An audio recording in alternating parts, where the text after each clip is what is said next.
Friends, welcome to keep learning with Anshu. ये जो class है वो सीटेट पेपर 2 के लिए काफ़ी इंपॉर्टेंट है। एंड इसमें ये जो है कि एनसीईआरटी की आपकी 7th क्लास की बुक है। 6th क्लास की बुक का पूरा हमने वीडियो पिछली क्लासेस में करवा रखा है। ये जो है ज्योग्राफी 7th क्लास की बुक है। तो चलिए इंपॉर्टेंट जो आपकी टॉपिक है उस पर हम फोकस करते हैं, स्टार्ट करते हैं। तो मोस्टली इसमें हमें पर्यावरण के बारे में जानना है। पर्यावरण किस प्रकार का, जैसे कि आपको पता है कि पर्यावरण में 2 प्रकार की घटक होती हैं, एक प्राकृतिक और एक मानव निर्मित।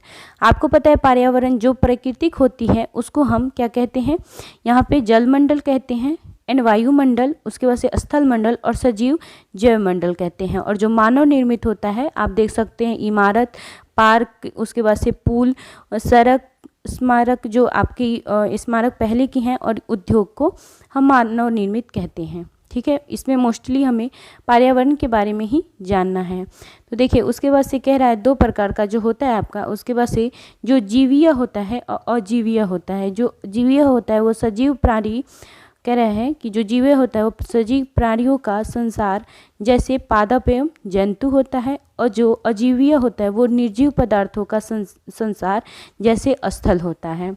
ठीक है, उसके बाद से हम बात करेंगे प्राकृतिक जो प्राकृतिक होते हैं उनके पर्यावरण के बारे में। जैसे प्राकृतिक जो पर्यावरण है उसमें भूमि, जल, वायु, पेड़ पौधे इत्यादि को हम क्या कहते हैं कि प्राकृतिक पर्यावरण कहते हैं।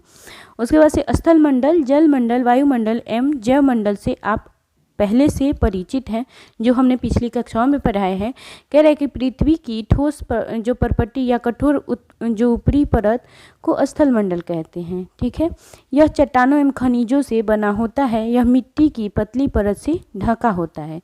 यह पहाड़, पठार, मैदान, घाटी आदि जैसे विभिन्न जो स्थलाकृति वाला विषम धरातल होता है। ठीक है, अब स्थल मंडल वह क्षेत्र है जो हमें वन, कृषि एवं मानव बस्तियों के लिए भूमि, पशुओं को जो चरने के लिए घास इत्यादि का प्रदान करता है। ठीक है, यह खनिज संपदा का भी एक स्रोत माना जाता है।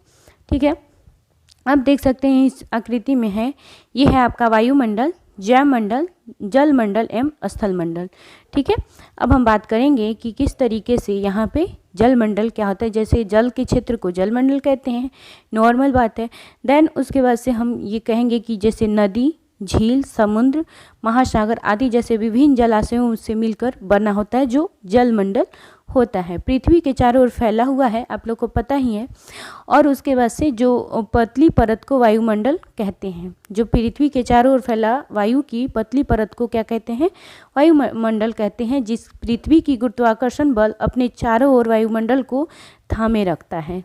ठीक है, देन बात करेंगे यहाँ पे कि जो परितंत्र क्या है, वह तंत्र जिसमें जो समस्त जीवधारी आपस में एक दूसरे के साथ क्या है कि पर्यावरण के उन भौतिक एवं जो रासायनिक कारकों के साथ क्या करते हैं, परस्पर क्रिया करते हैं, जिससे वे निवास करते हैं।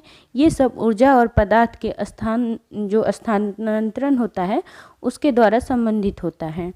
ठीक है, जैसे कि अलग अलग स्टेट से, मान लीजिए कि कोई केरल से है तो वो देखेगा कि हरे भरे खेत एवं नारियल से के बागों में वहाँ में होता है। उसके बाद से अगर आप देखेंगे जो जैसलमेर से होता है उससे वो कहता है कि हमारे यहाँ वर्षा होती है। मतलब अलग अलग जो स्टेट से आते हैं वो अलग अलग अपने विचारों को लेकर के आते हैं। जो सभी पेड़ पौधे, जीव जंतु क्या है कि जीव जंतु एवं मानव अपने आसपास के पर्यावरण पर आश्रित होते हैं, वे एक दूसरे पर भी आश्रित होते हैं। जीवधारी का आपसी एवं अपने आसपास के पर्यावरण के बीच का संबंध परितंत्र का निर्माण करता है। ठीक है, अब हम बात करते हैं दूसरा आपका जो पर्यावरण है, मानवीय पर्यावरण। मानवीय में जो आता है वो मानव अपने पर्यावरण के साथ परस्पर क्रिया करता है और उसमें अपनी आवश्यकता के अनुसार परिवर्तन करता रहता है। प्रारंभिक मानव ने स्वयं को प्रकृति के अनुरूप बना लिया था। उनका जीवन सरल था एवं आसपास की प्रकृति से उनकी आवश्यकता पूरी हो जाती थी। समय के साथ कई प्रकार की आवश्यकता बढ़ी। मानव ने पर्यावरण के उपयोग और उनमें जो परिवर्तन करने में कई तरीके की सीख भी ली।